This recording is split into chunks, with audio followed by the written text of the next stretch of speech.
Bom dia, gente, mais uma vez vou começar aqui, né? Como vocês sabem, meu nome é Daniela.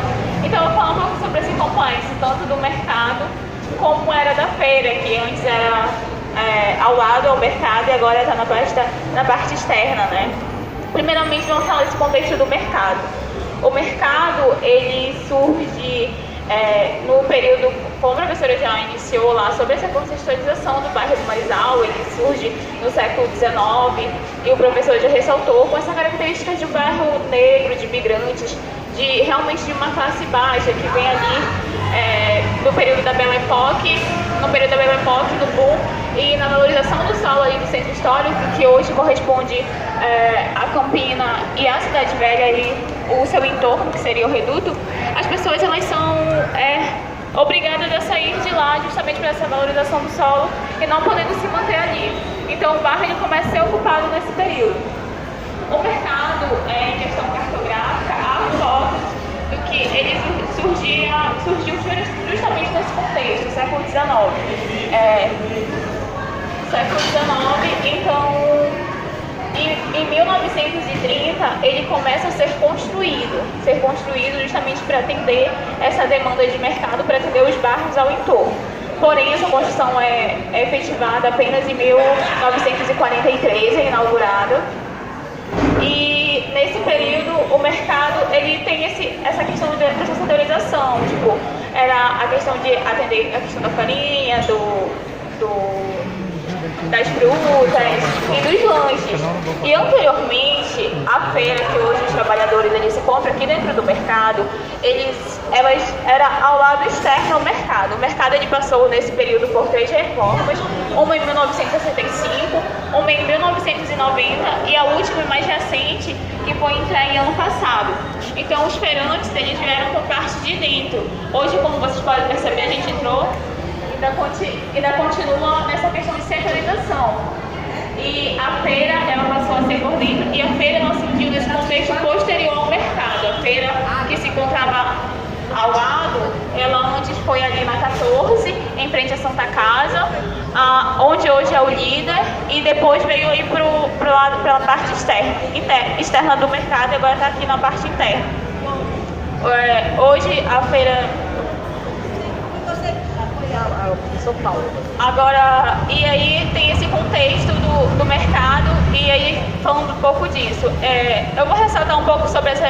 Eu vi aqui a questão da homenagem à feira, Mercado e Feira Santa Luzia. Ela surge justamente nesse contexto em homenagem à Santa. E o bairro, ele também tinha uma característica muito marcante dos mastros de santos nessa época. Os mastros de santos do Marizal eram os mais conhecidos. Então, não tinha nem a questão do Sírio, então nem era muito assim. Mas os mastros de santos do Marizal era uma coisa assim que levava, mas infelizmente com a chegada da verticalização, as pessoas que cultivavam essa questão, ela foi se perdendo mais. Hoje tem homenagem a Santa Luzia em dezembro, tem a questão de uma festividade e tudo, mas infelizmente essa questão dos mastros, ela perdeu mais essa característica no bairro. Agora o professor Paulo vai falar um pouco sobre essas outras manifestações e tal. Jacques Flores, integrante da Academia do Peixe Frito, publicou no livro Panela de Barro entrevista com o negro Zé Roberto, já bem velho, com os 90 e tantos anos. Natural da Vila da Barra, no Piauí, chegou ao Pará já jovem, já homem feito, depois de lutar na Guerra do Paraguai. Figura popular de Belém, ele era festeiro do divino por promessa e cheio de recordações. Se considerava gente fina, negando os camaradas do Marizal, porque ele, Zé Roberto, residia na cidade. Era, pois, cidadão. Nunca fui preto de batuques e carimbós, mas não negava que fora batuta de capoeira. Jacques Flores, o entrevistador, explorou o antagonismo entre o Marizal e o bairro dos Negros e a cidade. Responde então Zé Roberto: é exato que antigamente quem morava no Marizal não gostava de quem morava no centro da cidade? Pergunta Jacques Flores. Aí o Zé Roberto responde: sim, senhor.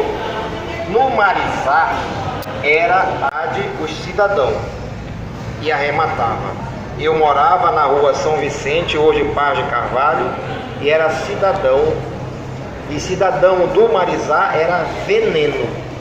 Então vejam só a questão das disputas de bairro. Cidadão do Marizal era veneno. Quer dizer, o sujeito tem toda uma rixa, né? Dizer, olha, eu sou capoeirista, e vocês sabem o que era ser capoeirista nesse período, né? Era bom de porrada, que a polícia, não era toda a polícia que enfrentava o capoeirista, né?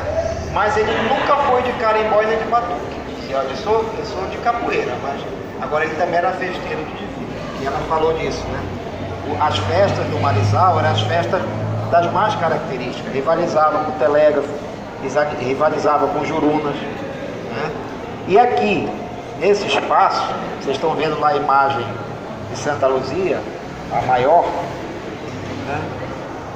Era um espaço de muita devoção e muito mais do que hoje. Hoje, se você chegar aqui 13 de dezembro, tem a festividade, tem a festa, e no final da tarde sai uma procissão aqui pelo bairro, mas não é nem um décimo do que foi na época da minha infância.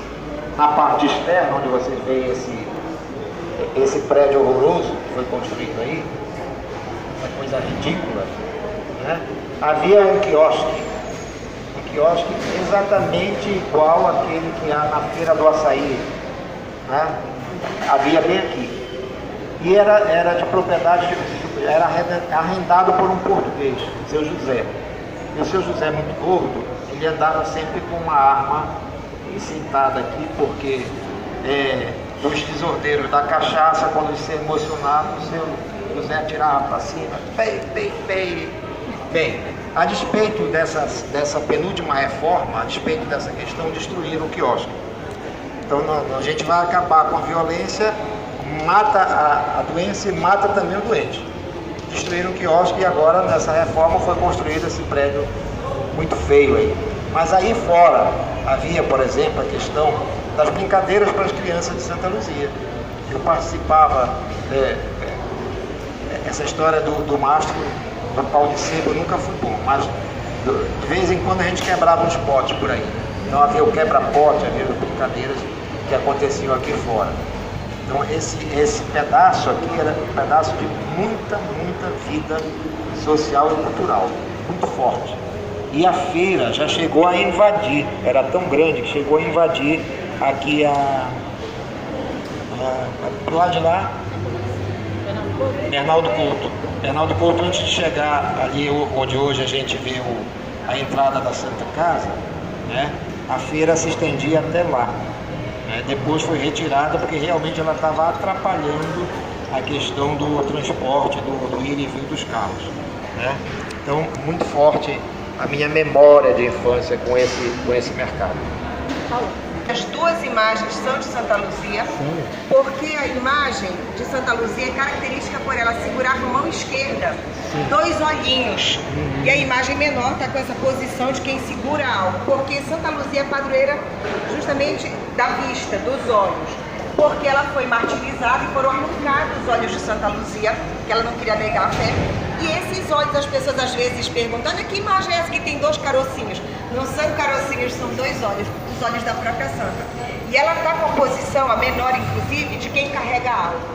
Então, eu acho que apesar da cor estar diferente, as duas são Santa Luzia. Provavelmente uma vai na procissão, talvez pelo tamanho, alguma coisa assim, professor. A grande eu reconheço. A grande eu reconheço sim, da procissão. E a pequena? Mas a pequena eu não reconheço. Mas eu acho que deve ser, talvez, de oração nas casas, não sei se tem também. Peregrinação. A peregrinação, justamente, porque a posição de mão é característica de Santa Luzia segurando os olhinhos.